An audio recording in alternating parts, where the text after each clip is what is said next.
I'm Deezle. I've been skating for 13 years. Grew up in Kalamazoo, Michigan, started skating there. It's important to know what you got to do to recover.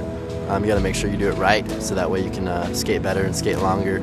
So about a year or two ago, I was trying to skate a gap and just landed on it wrong. I think I landed on my primo and fractured my ankle, and I was out for maybe like 6 or 7 months. There are some long-term consequences to these sort of high ankle sprains if they're not treated properly initially.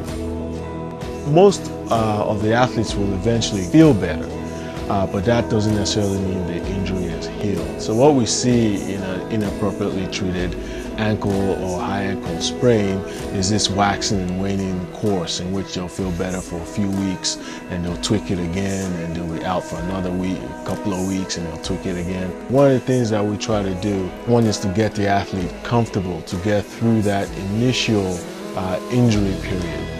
The usual things that we've heard: rest, ice, compression, elevation, which is really the first aspect of our treatment.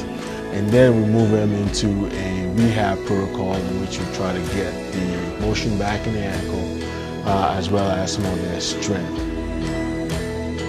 Once I could actually like stand and walk on it good, I was riding my bike a lot, which is something that would like keep me moving and like keep my blood flowing, but something that doesn't have any impact.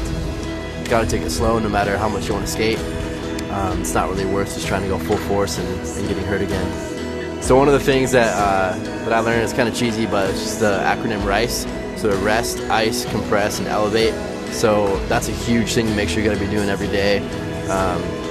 Just hang out, watch TV, or read a book or something, and put your feet up or whatever hurts, and ice it and make sure it's tight on there, and yeah, heal up and go skate again.